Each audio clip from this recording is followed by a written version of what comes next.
Welcome to Vishnu IAS academy. Pulwama attack black day, February 14 black day. 2019 February 14న ఈ పుల్వామా సంఘటన జరిగింది. ఎప్పుడు?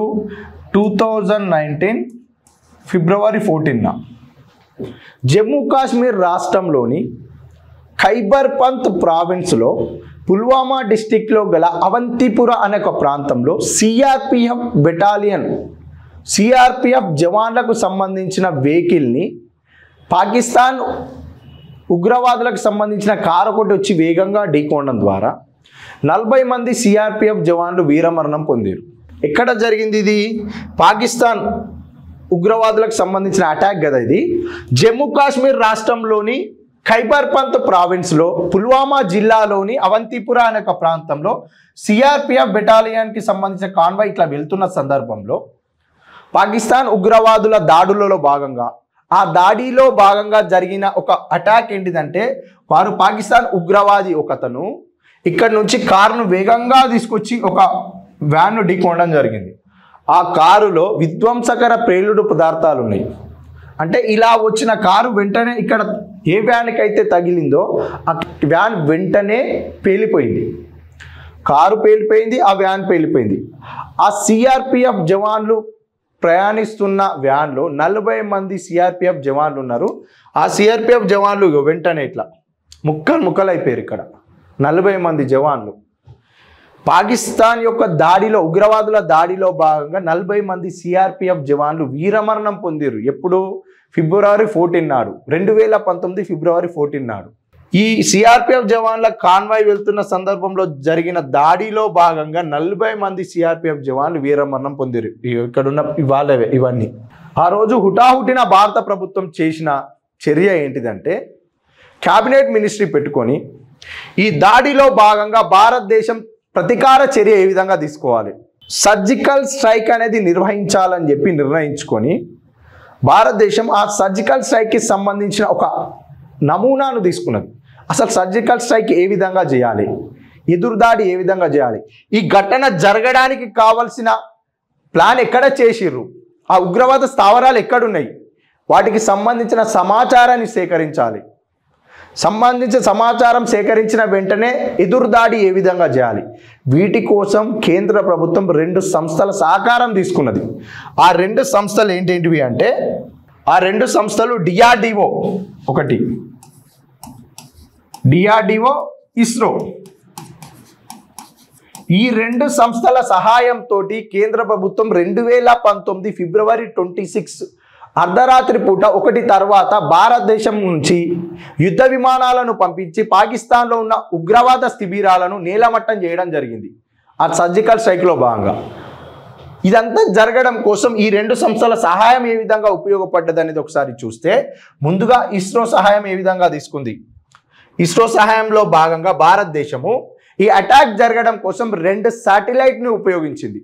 ఈ 2 శాటిలైట్స్కి సంబంధించిన సహాయాన్ని ఏ విధంగా తీసుకున్నది అనేది ఒకసారి చూస్తే, ముందుగా కార్టోశాట్ ఉపగ్రహం యొక్క సహాయము, అదేవిధంగా నావిగేషన్కి సంబంధించిన శాటిలైట్, ఈ 2 శాటిలైట్ల యొక్క సహాయంతో భారతదేశము పుల్వామా దాడి జరిగిన తర్వాత తీసుకున్న సర్జికల్ స్ట్రైక్లో భాగంగా విజయవంతం కావడంలో ముఖ్య పాత్ర వహించింది కార్టోశాట్ ఉపగ్రహము, నావిక్ ఉపగ్రహము. అయితే ఈ కార్టోశాట్ ఉపగ్రహం అనేది ఎర్త్ అబ్జర్వేషన్ శాటిలైట్, IRS ఉపగ్రహం. ఇది ఎక్కడ ఉండేది అని అంటే మీడియం ఎర్త్ ఆర్బిట్లో ఉండేది. ఈ మీడియం ఎర్త్ ఆర్బిట్లో ఇది ఎన్ని కిలోమీటర్లు? 2000 నుంచి 20,000 కిలోమీటర్ల పరిధిలో మీడియం ఎర్త్ ఆర్బిట్ ఉంటుంది. ఈ మీడియం ఎర్త్ ఆర్బిట్లో ఉండే ఈ కార్టోశాట్ ఉపగ్రహాన్ని ఏం చేసింది ఇస్రో సహాయంతో అంటే, ఈ కార్టోశాట్ ఉపగ్రహం యొక్క ముఖ్య విధి ఏంటిది? ఫొటోస్ తీస్తుంది. ఈ ఫొటోస్ ఎంత క్లారిటీ ఉంటాయి అని అంటే చూపిస్తా. ఆ ఫోటో కూడా ఇక్కడ ఉంది కదా, ఈ కార్టోశాట్ ఉపగ్రహం. ఈ ఆర్బిట్లో ఉన్న కార్టోశాట్ ఉపగ్రహాన్ని వెంటనే ఇస్రో ఏం చేసింది అని అంటే లో ఎర్త్ ఆర్బిట్కి తీసుకురావడం జరిగింది. దూర ప్రాంతం నుంచి దగ్గరికి తీసుకొచ్చింది భూమికి. ఎక్కడికి? ఇక్కడికి, ఈ ప్రాంతానికి తీసుకొచ్చింది. 100 నుంచి 200 కిలోమీటర్ల ప్రాంతానికి తీసుకొచ్చింది. తీసుకొచ్చి ఏం చేసిరంటే భారతదేశానికి, ఇక్కడ ఉంది కదా ఇది పాకిస్తాన్ ఏరియా, ఈ పాకిస్తాన్ ఏరియాను మొత్తం ఫోటో తీసింది. 87% ల్యాండ్ ఏరియా పాకిస్తాన్కి సంబంధించి మొత్తం స్కాన్ చేసింది. Indian satellites can map 87% land area in Pakistan. మొత్తం ఇదంతా ఏ ఏ ప్రాంతాలలో ఉగ్రవాద స్థావరాలు ఉన్నాయో అవన్నిటికి సంబంధించిన సమాచారాన్ని ఫోటోల రూపంలో ఇక్కడ తీసుకొని ఇస్రోకి వెంటనే ట్రాన్స్ఫర్ చేయడం జరిగింది. అంటే ఇస్రో వాళ్ళు వెంటనే ఈ శాటిలైట్ ద్వారా ఉగ్రవాద స్థావరాలు ఎక్కడెక్కడ ఉన్నాయో కనుక్కున్నారు. ఈ స్థావరాల పైన దాడి చేయాలి కదా. ఇప్పుడు ఇక్కడున్న శాటిలైట్ని తీసుకొచ్చి ఇక్కడ పెట్టినాం. దాని ద్వారా మొత్తంగా పాకిస్తాన్లో ఉగ్రవాద స్థావరాలను గుర్తించినాం. ఏ ఉగ్రవాద స్థావరాల నుంచి పుల్వామా అటాక్ ప్లాన్ జరిగింది, ఆ ఉగ్రవాద స్థావరాలు నేలమట్టం చేయడం కోసం వాటిని గుర్తించినాం. కానీ ఇక్కడికి వెళ్ళాలి కదా. ఇక్కడికి వెళ్ళాలి అంటే నావిగేషన్ కావాలి కదా. ఈ నావిగేషన్ అనేది ఇప్పుడు జియో స్టేషనరీ ఆర్బిట్లో ఉంటుంది కదా. జియో స్టేషనరీ ఆర్బిట్లో ఉండే కమ్యూనికేషన్ శాటిలైట్ నావిక్ ఉపగ్రహము.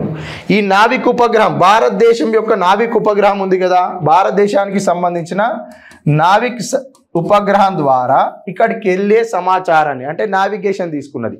ఈ నావిక్ ఉపగ్రహం యొక్క సహాయము, కార్టోసాట్ ఉపగ్రహం యొక్క సహాయంతో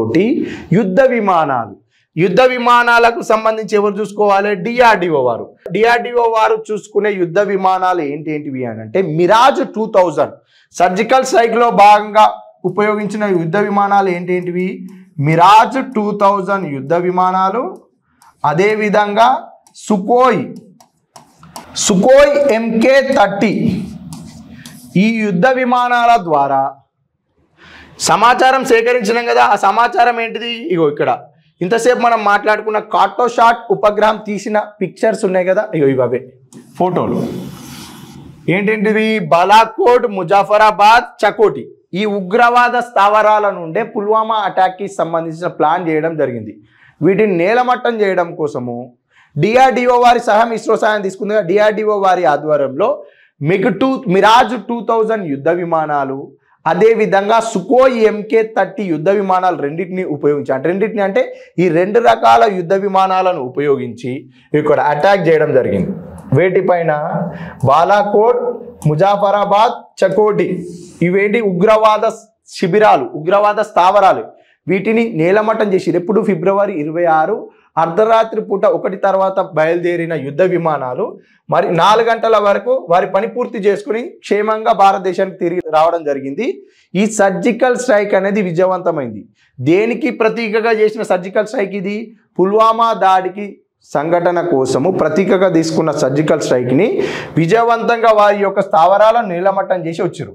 అయితే ఇక్కడికి వెళ్ళడానికి ఉపయోగించిందేమో నావిక్ శాటిలైట్ యొక్క నావిగేషన్ కోసం, డైరెక్షన్ కోసము. అదే వీటి యొక్క పిక్చర్స్ని ఎవరు తీసిరు? కార్టోసాట్ ఉపగ్రహం. అంటే ఇస్రో వారి సహాయము, డిఆర్డిఓ వారి సహాయము తీసుకొని మొత్తంగా పుల్వామా దాడికి ప్రతిఘటనగా వారికి ఎదురుదాడికి భారత కేంద్ర ప్రభుత్వం నిర్ణయించుకొని సర్జికల్ స్ట్రైక్ నిర్వహించి మొత్తంగా వారి స్థావరాలను నేలమట్టం చేసి 40 మంది సిఆర్పిఎఫ్ జవాన్ల యొక్క ఆత్మకు శాంతి చేకూరాలని చెప్పి తీసుకున్న చర్యనే సర్జికల్ స్ట్రైక్. ఈ సర్జికల్ స్ట్రైక్ ఎప్పుడు జరిగింది? ఫిబ్రవరి 26 అర్ధరాత్రి పూట జరిగింది. 26-27 రోజులలో తీసుకున్న చర్యనే సర్జికల్ స్ట్రైక్.